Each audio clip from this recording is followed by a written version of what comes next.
En hiver 2019, le Midwest et le Nord-Est des États-Unis se sont retrouvés plongés dans un véritable scénario de film catastrophe. Durant cette période, les températures sont descendues jusqu'à moins 53 degrés Celsius, provoquant d'innombrables annulations de vols, des coupures d'électricité massives, des dizaines de blessés, ainsi que la fermeture des écoles et des bureaux. Le simple fait de sortir devenait périlleux. Et si vous cherchez un responsable à tout cela, retenez bien ces deux mots, vortex polaire.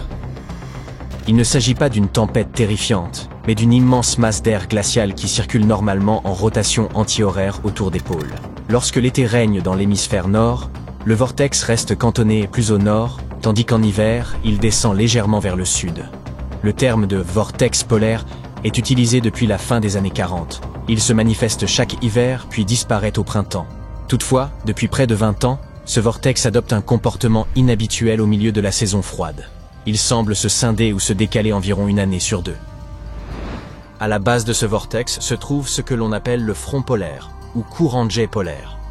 Ce flux d'air circule d'ouest en est, ce qui explique pourquoi des régions comme le nord-est de l'Amérique du Nord subissent directement les effets du froid polaire.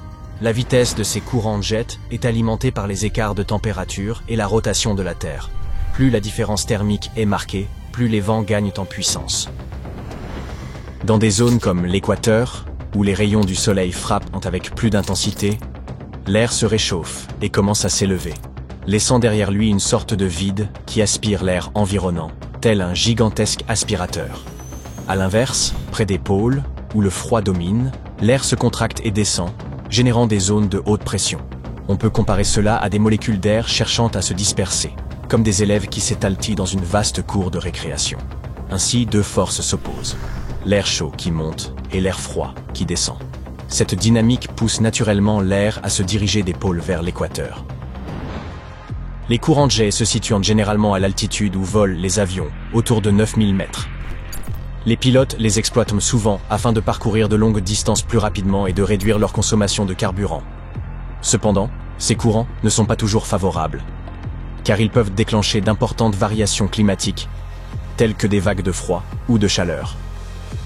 Lorsque le courant de jet polaire est puissant et aligné avec le vortex, il retient l'air glacé à l'intérieur du cercle arctique. Mais il arrive parfois que ce courant adopte une trajectoire ondulante, phénomène appelé oscillation arctique, créant des crêtes et des creux. L'air chaud du sud remonte alors vers le nord, tandis que l'air froid de l'Arctique s'aventure plus au sud. Dans l'hémisphère nord, il existe deux vortex polaires, l'un situé dans la basse atmosphère, ou troposphère, et l'autre plus haut dans la stratosphère. Ce dernier se forme lorsque l'air froid et dense s'enfonce puis tourbillonne autour du pôle nord. Plus le vortex gagne en puissance, plus sa rotation s'accélère, emprisonnant l'air glacial au-dessus des hautes latitudes. Mais dès qu'un élément perturbe son équilibre, tout se dérègle. Imaginez une toupie, il suffit de secouer la table pour la voir vaciller. Lorsque le vortex s'affaiblit, il ne parvient plus à retenir l'air polaire, et des masses d'air arctique glacé déferlent alors vers le sud, jusque sur l'Amérique du Nord. Le vortex polaire n'est pas une entité figée, mais se comporte plutôt comme un organisme vivant. Il est influencé par les ondulations générées à la surface de la Terre, elles-mêmes provoquées par des phénomènes tels que la circulation de l'air au-dessus des montagnes, des continents ou des océans, qui se réchauffent différemment. Si notre planète était parfaitement lisse, recouverte d'océans uniformes, le vortex resterait stable et ne se fragmenterait jamais. Mais chaque vague d'air qui le heurte lui imprime une impulsion. Parfois, l'une d'elles est suffisamment puissante pour déloger le vortex de son axe, ou même inverser sa rotation. Dans ces cas, la température de la stratosphère polaire peut bondir de 28 degrés en une seule semaine. En mars 2024, le vortex arctique a commencé à tourner en sens inverse, ce qui a inquiété les scientifiques. Il s'agit de l'un des 6 renversements les plus marquants depuis les années 70. Cette fois, heureusement, aucune perturbation majeure n'a été constatée. Il arrive parfois que les ondes atmosphériques soient assez puissantes pour scinder le vortex en deux, un peu comme une cellule qui se divise. Ces deux entités, appelées tourbillons Fields, introduisent alors un chaos supplémentaire. Lorsqu'une telle division survient, l'un des vortex se dirige généralement vers la Sibérie, tandis que l'autre se déplace au-dessus de l'Amérique du Nord. Après cette séparation, le courant jet de la troposphère situé au-dessus de l'Atlantique, se déplace vers le sud. Ce flux agit habituellement comme une barrière, retenant l'air arctique près du pôle. Mais lorsqu'il descend, cet air glacial peut s'engouffrer librement vers la côte est, le Midwest et même l'Europe occidentale. Les tempêtes qui accompagnent le courant jet suivent la même trajectoire et mettent un certain temps à se réorganiser.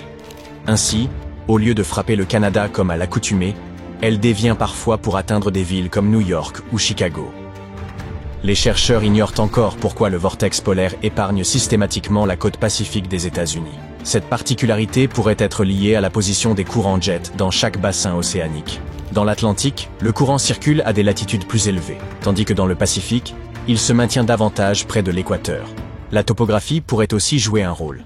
Dans l'Atlantique, les masses d'air franchissent les Rocheuses, générant des ondes au-dessus des sommets qui perturbent le courant jet. En revanche, dans le Pacifique, le flux reste éloigné de toute montagne importante, ce qui limite ces interférences. Le récent renversement du vortex polaire ne devrait pas entraîner de chute extrême des températures, mais les scientifiques restent incertains quant à l'évolution future du courant jet polaire. Ils redoutent que l'air arctique n'envahisse plus fréquemment les moyennes latitudes, provoquant à long terme davantage de vagues de froid. Il vaut donc mieux anticiper. Si les bulletins annoncent une puissante tempête hivernale et des coupures d'électricité probables, il est conseillé de remplir votre baignoire d'eau. Si vous avez une pompe électrique, l'alimentation sera interrompue et vous risqueriez d'être rapidement à court d'eau. De même, comme les stations-service fonctionnent à l'électricité, mieux vaut faire le plein de carburant avant l'arrivée de la tempête, afin de disposer d'une réserve d'urgence. Lorsque la tempête arrive et que vous devez rester confiné, superposez plusieurs couches de vêtements chauds. Des sous-vêtements thermiques, une chemise épaisse, un pull, un pantalon isolant et des chaussettes en laine. N'oubliez pas les moufles afin de limiter la perte de chaleur par les mains. Suspendez des couvertures sombres aux fenêtres pour capter davantage de chaleur. Assurez-vous que toutes les portes et fenêtres soient correctement fermées et placez des serviettes à leur base pour bloquer les courants d'air. Votre sous-sol, naturellement isolé par la terre, peut constituer un meilleur endroit pour passer la nuit. Pour réchauffer un lit glacé, remplissez une bouteille d'eau chaude et placez-la sous les couvertures au niveau de votre abdomen. La chaleur se diffusera rapidement à travers vos fluides corporels, réchauffant vos extrémités. Pour en renforcer l'efficacité, vous pouvez également enrouler votre pyjama autour de la bouteille avant de l'enfiler. Lorsque le courant est rétabli, vérifiez tous vos appareils et équipements électroniques avant d'actionner l'interrupteur principal. Ils doivent être débranchés pour éviter tout dommage dû à une surtension. Lors de la remise en marche de l'alimentation en eau, gardez fermés les robinets du niveau inférieur afin que l'air s'évacue par les robinets supérieurs.